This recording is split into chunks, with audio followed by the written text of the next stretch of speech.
Hey everybody. So we're now starting to look at a couple of other types of inheritance patterns. And these are called incomplete dominance and codominance. So let's quickly go back to complete dominance, which is the normal inheritance pattern we've been looking at. Complete dominance.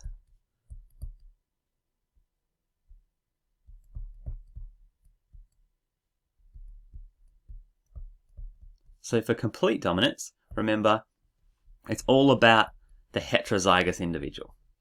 So in this example, we have black fur in cats is controlled by the big A allele, and brown fur is controlled by the small a allele.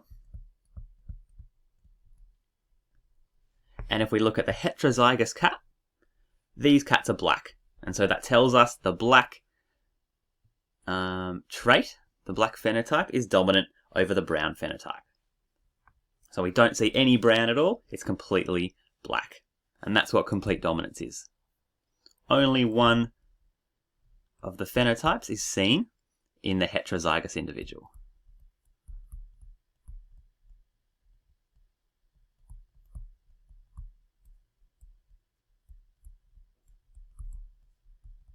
Only one phenotype is seen in the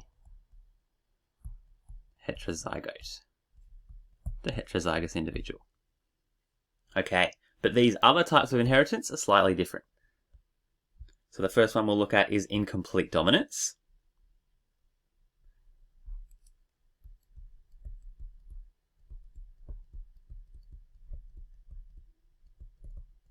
Incomplete dominance. So this is a common example of incomplete dominance. It's in the flower called snapdragons.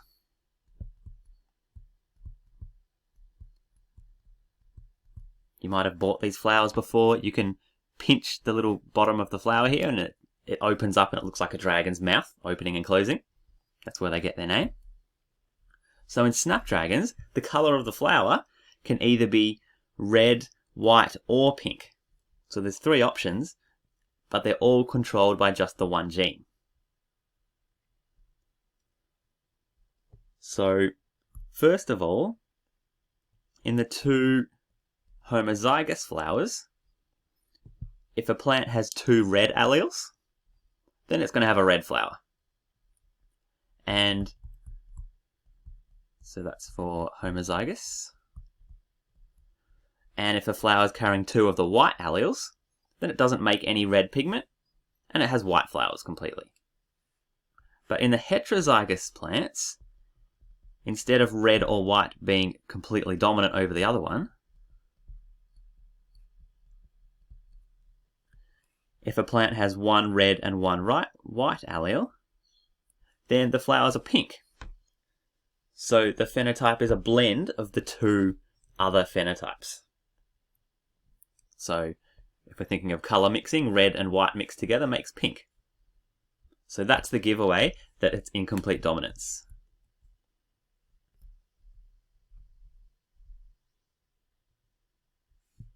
So for incomplete dominance, heterozygous individuals, they have a phenotype that's a blend of the other two phenotypes.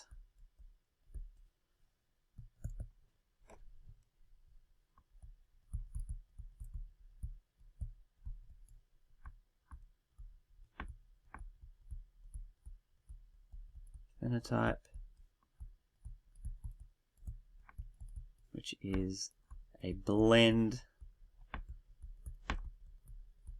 of the other two phenotypes.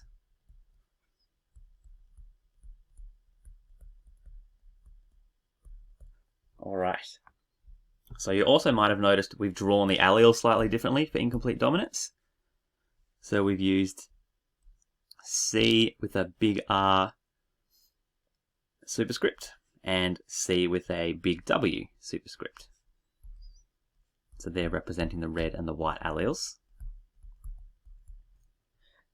And that's the way we write alleles for incomplete dominance, because there is no dominant and recessive, so we don't write a capital and a lowercase.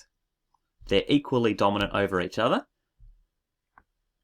So we use a base letter, which might be an F for flower colour, or it might be a C. And then we use 2 letters to represent the 2 alleles. And they're both capital. So that's how incomplete dominance works. We can then draw Punnett squares, and we can follow inheritance just like normal. But let's move on to the other case. And this case is called codominance, which is quite similar again. So here's an example of codominance in cows. If we look at these 2 heterozygous parents, one of the parents here is white, it's got white fur, and the other cow here has red fur. And if we look at the child, who is heterozygous, so they have 1 copy of the red and 1 copy of the white allele. Well, instead of having a blend of brown and white, they've got patches of brown and patches of white. So, of red. So the red phenotype is seen in patches, and the white phenotype is seen in patches. And that's the giveaway that we've got codominance. Both the phenotypes are expressed, but in different places across the body.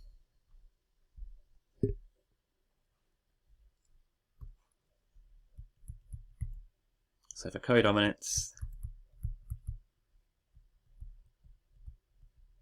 heterozygotes have patches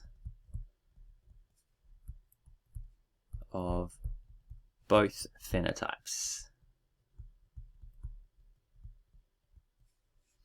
expressed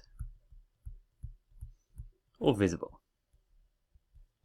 Okay, and again we use a superscript to show our alleles for codominance. In this case they've just used R, and that's because this type of cow here is called a roan cow that has patches, so they've used R for roan.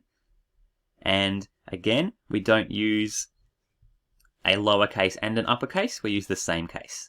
So in this one they've used lowercase w for white, and then they've used lowercase r for red. But you could have used uppercase as well, as long as they're the same case. So you could have said R with a capital W and R with a big R. But the fact that they're the same case, the 2 letters, that's the giveaway that we've got codominance or we've got incomplete dominance. So just like incomplete dominance, we can draw Punnett squares, and we can work out the percentage of offspring just like normal. But we need to have that added layer of thinking where we need to think, okay, which of the 3 possible phenotypes are going to be expressed?